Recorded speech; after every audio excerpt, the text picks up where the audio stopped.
Net check, gate check, DBT check, और PhD. Welcome to Upalabdhi. तो आज हम कुछ ऐसे पॉइंट्स के बारे में बात करेंगे जो आपको इजीली आपके एरिया ऑफ इंटरेस्ट के साथ में पीएचडी ज्वाइन करने में हेल्प करेगा, जिसके लिए आपको कुछ बातों का ध्यान में रखना है। सबसे इम्पॉर्टेंट, सबसे पहले जहाँ पीएचडी का नोटिफिकेशन निकला है वो सारे नोटिफिकेशंस को चेक करना है। पर वो कैसे चेक करें? तो बेसिकली पीएचडी के नोटिफिकेशंस दो सेशन में निकलते हैं। एक होता है आपका जून सेशन, जून या जुलाई, एक होता है आपका जनवरी सेशन।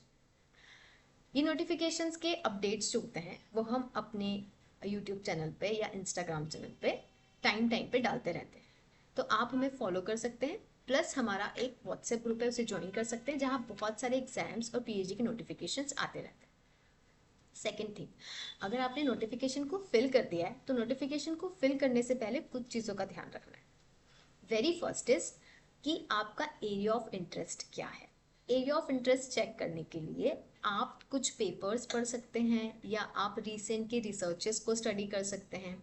आप ये देख सकते हैं कि आपको मेडिसिनल मतलब ट्रीटमेंट वाले जोन में अच्छा लगता है या आपको एग्रीकल्चर डोमेन में अच्छा लगता है काम करने में, या फिर आपको इंडस्ट्रियल कोई डोमेन हुआ जैसे कि microbial associated proteins, enzymes etcetera, ऐसा कोई डोमेन हुआ जिसमें आपको काम करने में अच्छा लगता है, या फिर आपको बायो प्रोसेस इंजीनियरिंग वाला जो डोमेन है जहाँ पे आपका बायो फर्मेंटर वगैरह आता है वो अच्छा लगता है। इसके लिए आप कुछ कुछ पेपर्स को चेक कर सकते हैं, रिसर्चेस पढ़ सकते हैं, जिससे आपको आपका एक रफ एरिया ऑफ इंटरेस्ट पता चलेगा, मेजर कि आपको किस एरिया में अच्छा लग रहा है। उसके बाद में जो नोटिफिकेशन है उसमें साइंटिस्ट के नेम्स गिवन होते हैं।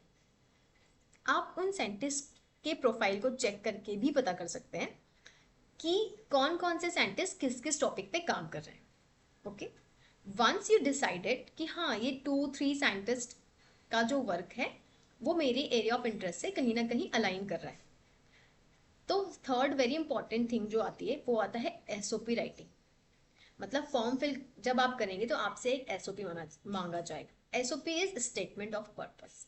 आपको ये बताना है कि आप उस इंस्टीट्यूट में क्यों जाना चाहते हैं। जैसे मैं आपसे मिली या आप मुझसे मिले, तो हम सबसे पहले पूछेंगे आप कैसे हैं, और बोलेंगे बताइए क्या काम है। और आप बोलेंगे अरे मैं यहाँ से घूम रहा था तो वहाँ जा रहा था तो ऐसा हो रहा था, तो मुझे क्लैरिटी ही नहीं आएगी कि आप मुझसे क्यों मिल रहे हैं।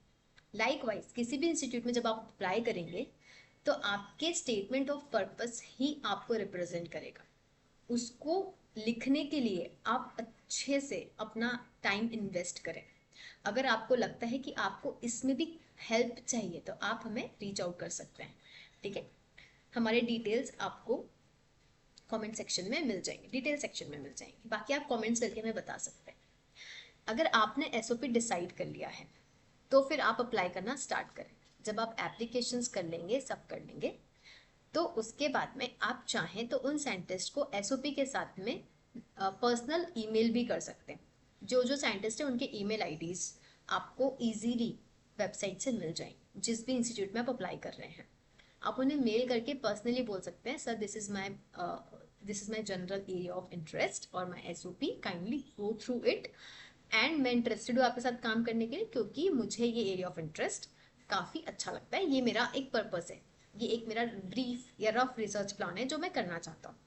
अगर उन्हें आप में इंटरेस्ट होगा तो वो आपको मेल बैक कर सकते हैं या फिर आप वेट कर सकते हैं, कई बार रिस्पॉन्स आने में थोड़ा टाइम लगता है। Once you have completed the application, उसके बाद भी हमें बहुत सारी क्वेरीज होती हैं। तो very last and important point, अपने क्वेरीज के रेजोल्यूशन के लिए हमें फॉलो करें, प्लस कमेंट सेक्शन में बताएं कि आपको और कोई प्रॉब्लम है या और कोई पॉइंट जो आपको लगता है कि आप जानना चाहते हैं, तो कमेंट। All the best.